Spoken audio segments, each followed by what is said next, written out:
정당 지지도 어떻게 나왔습니까? 예, 궁금합니다. 정당 지도입니다. 네. 보시면은 국민의힘은 전주 대비 3% 포인트 하락했습니다. 그래프가 붙어버렸습니다. 붙었습니다. 완전히 네. 붙었죠 다시. 어허. 이렇게 되면은 1월 말로 완전히 회귀한 게 됐는데요. 민주당은 네. 1%씩 올라서 지난주 대비 1%포인트 올랐습니다. 33%인데요. 네. 이렇게 보면 단기적으로 보면 두 정당 모두 횡보하는 것 같은데 그런데 국민의힘은 2월 5주에 40%라는 기록적인 지지도를 보여준 이후에 네. 지금은 6%포인트 빠졌습니다. 오차범위 만큼 빠진 건데요. 네. 이렇게 따지면은 하락세가 뚜렷하다 이렇게 볼 수 있겠네요. 그렇죠? 완전히 뚜렷한 거는 아닌데요. 아니에요? 여기서 한 번 더 빠지면 뚜렷한 거죠. 한 번 더 빠지면. 그러면은 지금 본선으로 들어가고 있는데 네. 본선 직전에 국민의힘은 이와 같이 괜찮았던 흐름에서 지금 완전 꺾였다. 이렇게 보시면 되겠습니다. 흐름이 괜찮았던 거에서 꺾였다. 단 네. 뭡니까? 여기서 한 주 더 봐서 완전한 하락세인지는 봐야 될 것 같고요. 민주당은 31까지 빠진 이후에 점차적으로 회복하고 있어서 추가 하락을 방어하고 회복세인지 또 봐야겠네요. 또 봐야 다음 주까지. 되지만 추가 하락은 완전히 방어한 상태에서 두 당 딱 붙었다. 여기서 또 보셔야 될 건 다른 당들. 조국혁신당 네. 어떻게 나왔습니까? 8%입니다. 지난주보다는 1%포인트 빠졌네요. 1%포인트 빠진 빠졌죠. 거죠. 빠진 예, 거죠. 예. 어허. 9%에서 8이 됐습니다. 그래요? 여기 정당 지도에선 이런데 뒤에 비례 한번 같이 보고 가죠. 비례에서는 많이 다릅니다. 비례. 자, 이거는 정당 지지도 전체 이제 본 겁니다. 네, 비례 대표 관련한 비례에서는 지금 상당히 다른 결과가 나왔는데요. 네. 비례에서는 조국혁신당이 22%가 나왔습니다. 22%. 이게 15에서 19 여기서 다시 3%포인트 많아져서 22가 됐습니다. 그런데 국민의 미래를 보시면 37에서 34 빠졌죠. 다시 30 빠졌습니다. 2주 전 대비 국민의 미래는 7%포인트 빠져서 오차 범위를 벗어난 하락을 보였습니다. 네. 2주 전 대비요. 더불어민주연합은 25, 24, 23, 1%씩 빠지고 있어서 횡보하고 있다고 보셔야 될 것 같습니다. 그러면 국민의 미래가 빠지는 게 2주 전에 2주 전 대비 7%포인트 빠졌죠? 네. 조국혁신당 올라가는 게 2주 전 대비 7%포인트 좋아졌습니다. 이거 어떻게 봐야 됩니까? 국민의 미래 쪽에 있던 그런 지지세가 조국 혁신당으로 가고 있다. 이렇게도 볼 수 있나요? 어떻습니까? 이제 그거를 보기 위해서는 패널 조사처럼 정밀하게 분석을 해야 되는데요. 네. 흐름만을 따지면은 국민의 미래가 덜 선택받던지 아니면 국민의 미래를 선택하시는 분들이 여론조사 응답 적극성에서 위축되고 있다. 이렇게 볼 수가 있고요. 조국 혁신당을 좋아하실 분들은 조금 더 응답을 잘하고 계신다거나 아니면은 다른 정당을 하시던 분이 정말로 또 늘어났다. 이렇게 보시면 될 것 같습니다. 2주 전 대비 조국 혁신당은 상승 뚜렷하고요. 국민의 미래는 하락 보였고요. 더불어민주당 보시면은 미세한 횡보 국면입니다. 더불어민주연합이죠. 횡보 국면이다. 자, 그러면 이제 보수, 중도, 진보 이렇게 좀 나눠서 그러면은 어떻게 지금 각 비례대표 정당을 지지하고 있냐 이것도 좀 궁금한데 어떻게 좀 나온 게 있습니까? 바로 아주 중요한 부분을 말씀 주셨는데요. 지금 보시게 될 것 같으면 보수 여기서 이게 보수입니다. 네. 맞죠? 보수 성향이신 분들 중에서는 국민의 미래를 60% 지지한다. 이거는 그렇게 될 것 같은데 진보 성향이신 분들 한번 보실까요? 네. 이렇게 됩니다. 민주연합의 39, 조국혁신당의 42입니다. 3% 포인트 격차 거의 같은 건데요. 오차범위 이내이기는 하지만 이내에서 조국혁신당이 극히 미세하게 많은 거 아닌가라고 여기는 40%대처럼 읽히고요. 여기는 30%로 읽힙니다. 오차범위 내에서 완전히 대등하게 갈리고 있어서 이 정도면 반분이다 이렇게 봐야 되는데 그러면 지난주에 어땠었느냐? 지난주는 이게 38, 이게 39였어요. 다시 그래서 조국혁신당이 진보 성향이신 분들에게 인기를 더 끌고 있다. 좀 더 모으고 있다. 이렇게 보셔야 되고요. 중도 성향이신 분들 한번 보겠습니다. 조국혁신당 24입니다. 더불어민주연합 22입니다. 국민의 미래 21입니다. 자, 중도이신 분들 중에 이와 같이 조국혁신당이 수치만으로 보면 나쁘지 않다. 라고 보셔야 될 것 같고 여기 보면 개혁신당이 중도에서 9% 먹는 네. 중도 표심을 9% 정도 가져가는 요 현상이 보입니다. 그리고 여기 보시면은 네. 55%대 35%로 여기 더불어민주당을 지지하신다는 아까 정당 지지도 있지 않습니까? 예. 거기서 더불어민주당을 지지하신다는 분들 중에서는 35%가 조국 혁신당으로 분산되고 있다. 이렇게 보시면 되고요. 그 이른바 지민비조 현상이 지민비조 현상이 뚜렷하게 나타나고 있다. 있다. 예, 이렇게 보시면 되는데 요 다른 조사를 보면요. 조국 민주당 지지자 중에 조국 혁신당을 비례해서 찍겠다라는 요 비율 네. 35 정도가 예, 다른 조사에서도 등장하는데 어떤 조사에서는 요 그런데 민주연합을 찍겠다라는 비율이 네. 갤럽보다 낮은 데도 있어요. 아, 그래요? 예. 하하, 그래요. 더불어민주연합은 지금까지만으로 보면 네. 분발해야 된다. 빨간불이 켜진 것일 수도 있다. 자, 빨간불 켜졌다고 말씀하셨는데 이제 사실은 이번 주부터 본격적으로 더불어민주당과 더불어민주연합이 함께 뭐 중앙선대위도 하고 함께 이제 다니고 이런 모습이기 때문에 앞으로 어떻게 할지는 더 봐야 된다 이렇게 볼 수도 있겠네요. 그렇죠. 앞으로 그러니까 네. 사실상 뭡니까 공중전으로 해야만 하는 비례 있지 않습니까? 네. 비례는 이제 공보물이 있기는 있죠. 비례 공보물이 있고요.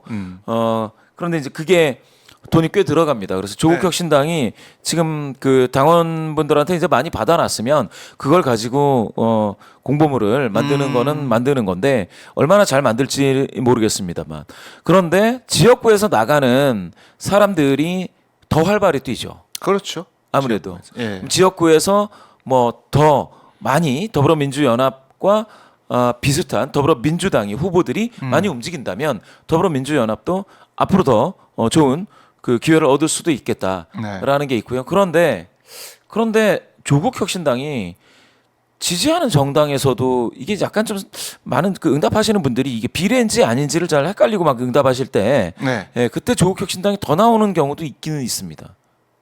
예. 그게 아마 비례일 것 같네요. 비례에서 조국혁신당이 민주연합보다 확실히 더 나오는 조사가 있기는 있는데 네. 그게 지역구 조사예요. 지역 중에서는 어떤 지역에서는 더불어민주연합보다 조국혁신당이 확실히 더 지금은 대등하지 않습니까? 네. 더 나오는 경우가 있더라. 그래서 그러면 지민 비조냐, 비조 지민이냐, 네. 몰빵이냐, 뭐냐 이런 얘기들이 많이 있는데 네. 모르겠어요. 제가 볼 때 몰빵론이 약간 옛날 버전이에요. 몰빵론이 이미 2020년에 나왔었습니다.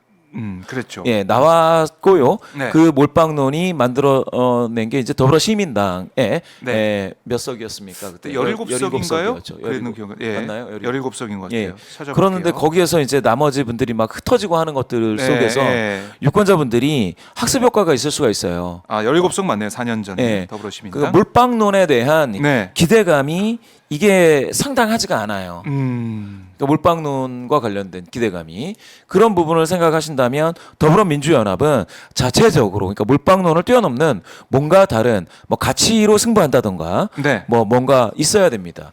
여러 곳에서 모였으니까 모여서 화학적인 결합을 통해서 시너지가 이렇게 난다라는 것들을 지지자분들한테 호소를 할 수 있게 잘 뭔가 만들어야 돼요. 그렇지 않으면은 제가 생각했을 땐 조국 혁신당의 이 네. 흐름이 결코 쉽게 이렇게 꺼지거나 눌리거나 하지는 않을 것 같다. 그리고 예전에 2020년에 열린민주당도 상당히 초반에 10%대의 지지도를 얻은 바 있지만 조국 혁신당만큼 이렇게 세진 않았습니다. 강도의 문제. 강도의 문제. 예. 다르다게. 그리고 그 내부의 구성원들의 어떤 스피커 크기. 예. 신장식 변호사라든지 예, 좀 달라요. 제가 봤을 때 흐름은 뭔가 지금 분명히 다르다. 그리고 중도 성향이신 분들 중에서도 지금 아까 24 나왔지 않습니까? 네. 결코 이게 중도 성향이신 분들 중에서도 조국 혁신당을 좀 뭐랄까 싫어하고 이러지 않으시고 중도 네. 중에서도 인기가 있다. 이런 거 저런 거를 본다면 지금 그러니까 몰빵론이 오히려 후폭풍이 될 수도 있어요. 그러니까 더불어민주당에서 네. 더불어민주연합으로 몰빵해달라라고 하는 호소가 지금 나오고 있는 것 같은데 네. 그런 부분에 있어서 잘 톤 앤 매너가 잡혀야 될 거다.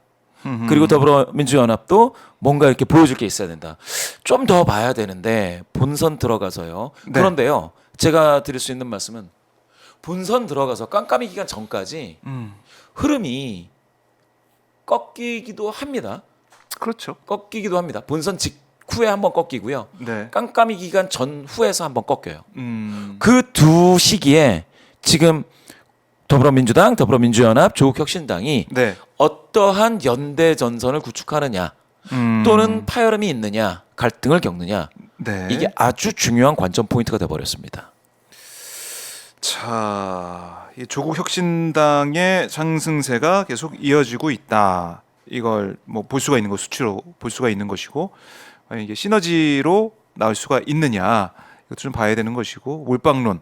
그러니까 더불어민주연합이 힘을 어떻게 또 발휘할 수가 있을 것이냐 이런 관전 포인트가 계속 나오는 것 같은데 일단은 지금 수치상으로 보면 국민의 미래의 그 지지도와 이 두 당 더불어민주연합과 조국혁신당이 합친 그 퍼센테이지, 그러니까 두 당을 합하면 훨씬 높은 거잖아요. 예. 그렇죠. 그 의석수도 이렇게 배분이 된다면 훨씬 많은 수가 비례로 들어갈 수가 있다. 이렇게도 볼 수가 있는데 바로 그 부분이거든요. 네. 그 원래 이제 국민의 미래가 가지고 있는 의석수가 19에서 21석. 지난번에 19석, 예, 19석이었죠. 그 정도로 받고 네. 더불어민주당 그러니까 포함해서 전체 민주계열이 한 석 정도 많으면 네. 20에서 22석 요렇게 받는데 계산을 하다 보니까 지금 어떻게 됩니까? 더불어민주연합하고 조국혁신당을 합하면 25석이 되는 거예요. 그러니까 뭐냐면 파이 자체는 키운 건 맞죠. 그런데 그 중에서 더불어민주연합과 조국혁신당이 반분을 해버리니 네. 13, 12이거나 뭐 14, 11하거나 이런 식으로 반분이 되면 네. 그러면은 이제 조금 더불어민주연합 입장에서는 좀 서운하고 왜냐하면 만약에 정밀하게 계산을 해봤더니 12이다 이렇게 되면 13, 14, 15번에 계신 분들 있지 않습니까? 그렇죠. 서운하죠. 굉장히 그렇죠. 큰 일입니다. 그분들한테는 네네. 인생이 걸린 일이에요. 그럼요. 조국혁신당 입장에서는 최초 8석 정도 생각했다가 10석이 되나? 이거 봐라 11석, 12석 이렇게 되면은 여기서는 이제 또 흥분하게 되는 거죠. 그렇게 돼서 이게 되고 그래서 이제 두 정당을 합하면 네. 국민의 미래보다는 조금 더 얻는 건가? 라는 게 지금 되고 있거든요. 그래서 지금 제가 봤을 때는 국민의 미래와 애초에 더불어민주당이 포함된 연합, 이 비례 연합이 얻는 게 조금 차이가 있을 것이다 생각했는데 더 차이가 납니다. 조금 더 많이. 현재 여론조사 수치상으로는 뭐 그렇게 보인다는 건데, 근데 앞으로 여러 가지 뭐 난관이 있다고 언급하셨지만 조국 혁신당이 지역구 후보가 없잖아요. 예. 그럼 정말 총선 본선 다음 주 목요일부터죠. 공수선거 운동이 그때 들어가게 되면 아시겠지만 선거 유세 기간 들어가면 분위기가 확실히 다르거든요. 맞습니다. 그 기세에 눌려서 조국 혁신당이 뭐 좀 더 쪼그라드는 게 아니냐. 결국 더불어민주연합이 뭐 몰빵론이든 뭐든 간에 더 많은 의석을 얻은 분위기로 갈 수 있는 게 아니냐. 이런 얘기도 있단 말이죠. 이거 어떻게 맞습니다. 보세요? 그거는 이제 분명한 현실이 예. 될 가능성이 있죠. 왜 그러냐면은 이제 비례 이 분들이 이제 많다고 해봤자 이거 254개 선거구에서 뛰는 후보보다 많을 수는 없습니다. 그럼요. 예. 그런 게 있는 거고 뭐 잠바 색깔도 뭐 있는 거고 플랜카드도 있는 거고요. 그 다음에 쏟아내는 공보물이라는 게 그렇죠. 지역구 공보물이라는 게 이제 있는 거고요. 그래서 아까 말씀드렸다시피 제가 조국혁신당 비례 공보물이라는 게 있다. 그게 이제 몇십억이에요, 몇십억, 한 50억 이상 들 겁니다. 네. 그래서 그런 것들이 이제 있기야 있는데 뭐 글쎄요. 더불어민주연합은 그거 없는 게 아니니까. 네. 또 국민의 미래도 있는 거니까. 다 이제 있는 거죠. 그래서 거기에 묻힐 확률이 있고 그렇게 따지면 이슈 파이팅에서 승리를 해야 되거든요. 네. 그런데 선거 기간에 선거보다 더 큰 이슈는 없습니다. 그럼요. 예. 선거 유세 기간은 뭐 예. 오직 선거. 선거 본선 기간에 선거보다 더 큰 이슈가 발생하려면 진짜 무슨 정말 큰 일이 터져야 되는 거예요. 아주 큰 일. 뭐 운석이 떨어졌다. 뭐 동해 운석이 네. 떨어졌다. 뭐 이런 뭐 그런 큰 거 이외에는 없는데 정치적으로는 그거를 어떻게 극복할지는 들여다봐야 된다. 그래서 지민 비조가 비조 지민이 된다. 그런데 저는 이런 생각은 해봐요. 이게 대놓고 다른 정당에 뭐 도움을 요청하거나 도움을 줄 수는 없는데 네. 지나가다가 악수하는 걸로 따져가지고 만약에 조국 또는 신장식 이런 분들이 어디 지역구를 지나간다고 했을 때 그 효과가 좋아지면 더불어민주당 지역구 후보들은 네. 그럼 와줬으면 좋겠다 이렇게 생각할 수도 있는 거죠. 그럼 뭐 후보마다 뭐 개인적인 굉장히 다르죠. 판단 뭐 다 다를 것 굉장히 같은데요. 다르고. 예. 그리고 뭐 이제 이재명 대표가 사실은 이번 주부터 본격적으로 얘기를 하기 시작했어요. 우군보다 아군이 나은 거다. 아군, 그러니까 더불어민주연합 지지 얘기를 하고 있고 같이 뭐 선대위 구성을 하면서 같이 합동회의를 하면서 지지 호소하고 있는 게 뭐 공식 선거운동 들어가고 하면은 더 명징한 메시지가 나올 거란 말이죠.